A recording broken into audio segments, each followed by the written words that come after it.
First at 4, police rescue drama. Maybe hard to watch, but it might contain lessons for a lot of families. What went wrong for this 7-year-old? The story and the life-saving heroics are coming up. Southfield police changing the story of how a college student ended up dead, and her family shares very complicated emotions about the person who's been charged. And Kim has the forecast. Kim. What a beautiful afternoon here in Metro Detroit, and a few cities have cracked the 80-degree mark. We'll talk about if we can do it again tomorrow coming up. Live from downtown Detroit, Local 4 News First at 4 starts now. Good afternoon. I'm Devin Skillian in for Karen Drew today. First at 4, Southfield police offering new information on the death of a college student found dead in the middle of the road, and also at the same time trying to clear up some misconceptions.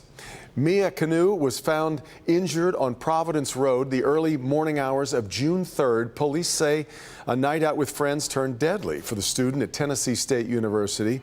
Her friend, Kentia Fern, was charged yesterday with leaving the scene of an accident resulting in death and drunk driving. Prosecutors had said they suspected Mia jumped from a moving car driven by Fern, but Southfield's police chief says that is not how it played out. There's no evidence that suggests that Mia jumped from the vehicle. What the evidence suggests is that Mia may be in the process of throwing up. There was vomit on the seal of the door, and there was vomit in the roadway, which suggests that when the door opened, she was in the process of vomiting, and then with the motion of the vehicle, fell from the vehicle.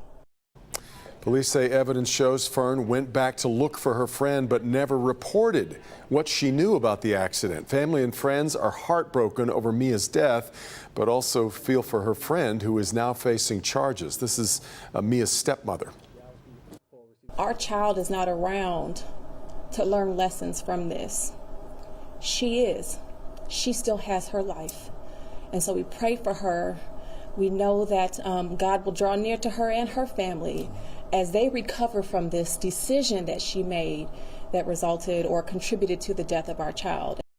Fern faces up to 5 years in prison on the leaving of the scene charge. That's a felony. The drunk driving charge is a misdemeanor. She'll be back in court later this month.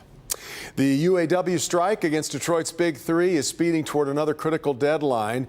And thus far, we're not hearing anything really that offers much cause for optimism. Stellantis, the only company to pitch a new counteroffer, and we haven't heard any details on that yet. Ford and General Motors haven't released anything publicly of late. UAW President Shawn Fain says he wants, quote, substantial progress by noon tomorrow, or he is ready to expand the strike. Now, so far as you know, 3 plants have been targeted. Fain will update the public on negotiations we expect tomorrow morning at 10 a.m. And you will be able to watch him live on Local 4 Plus. That will be anchored by our Christy McDonald tomorrow morning. Warren City Council raising new questions about the spending habits of longtime Mayor Jim Fouts, and it's forwarding those concerns to Michigan's Attorney General. The council sent Local 4 a forensic audit report. It says that the mayor overspent nearly $500,000 from the city's downtown development authority. Council says the mayor diverted money from the budget for promotional TV ads featuring himself, but also for gift cards. The report has been sent now to both the AG but also the Department of Treasury for corrective action. Mayor Fouts spoke with our Megan Woods and says the accusations are baseless. The money that they said we spent inappropriately, they ended up approving themselves later on. So it was much ado about nothing.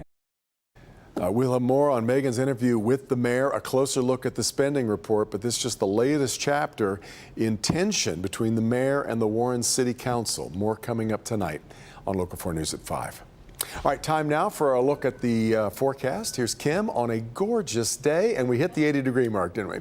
Well, we did in a few cities, but not officially at Metro. Metro's still staying at 79, and we forecast for where they keep records at the airport, so I'm hoping in the next hour we do get to 80 degrees. But it's 82 downtown, it's 81 in Port Huron, 80 in Pontiac, and 80 right now out in Howell, hanging on to 79 in Ann Arbor, upper 70s in Monroe. So hopefully it'll go down in the record books as an 80-degree day, but if Metro stays at 79, that will be the official high for the day. today. 3 degrees above where we were yesterday, 4 degrees warmer in the city, and it's 7 degrees warmer right now in Pontiac than it was just 24 hours ago. Tomorrow, well, we're going to get close, but not quite cracking that 80-degree mark, but some sunshine, and we're still well above our normal high, which is now 72 degrees.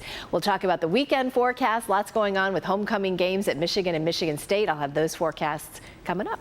All right, Kim.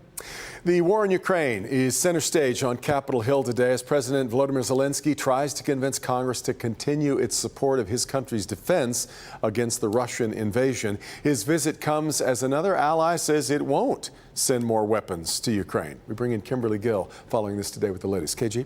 Hi, Devin. Good afternoon to you. We've been talking about President Biden's plans to send another $21 billion in military and humanitarian aid to Ukraine. Of course, he needs approval from Congress, which is fighting over a spending bill that's due September 30th.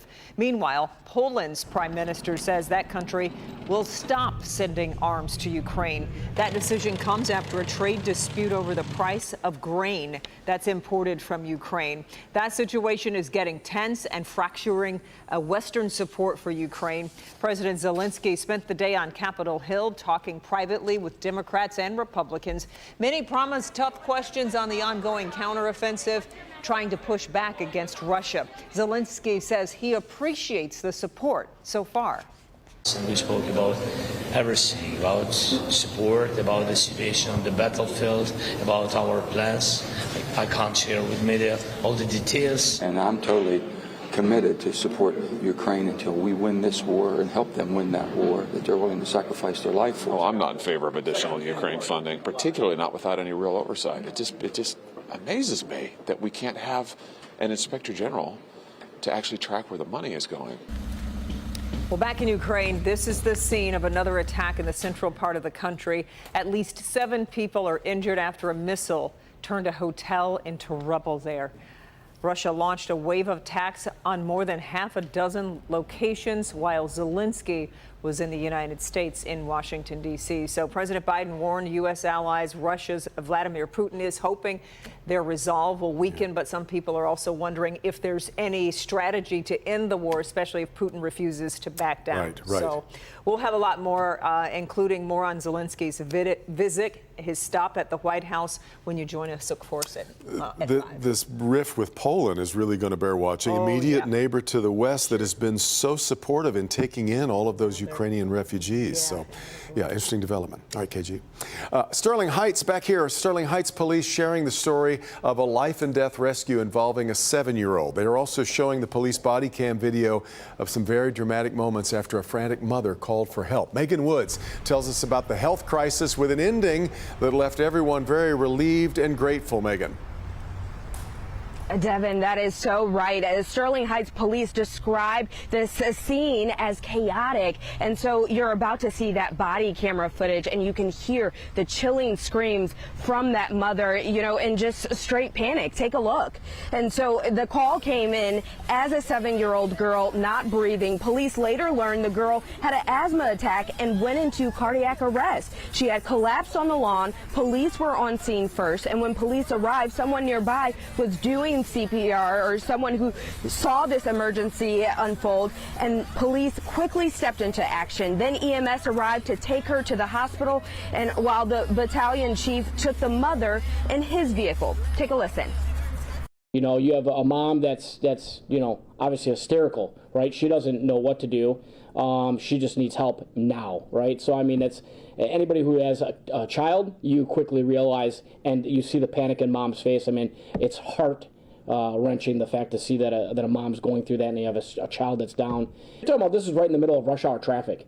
So you're fighting and all that construction traffic that's on Mound. I mean, for us to get there as quickly as we did and have an outcome like this is, you know, just amazing all the way around. And then seeing that little girl come out back of that ambulance sitting up and eyes open, breathing on her own was pretty awesome.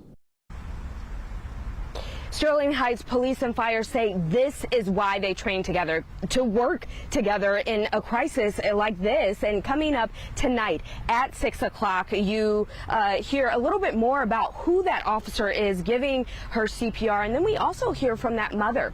Reporting live, I'm Megan Woods, Local 4. Yeah, Back to you. What a story, Megan. We will see you at 5.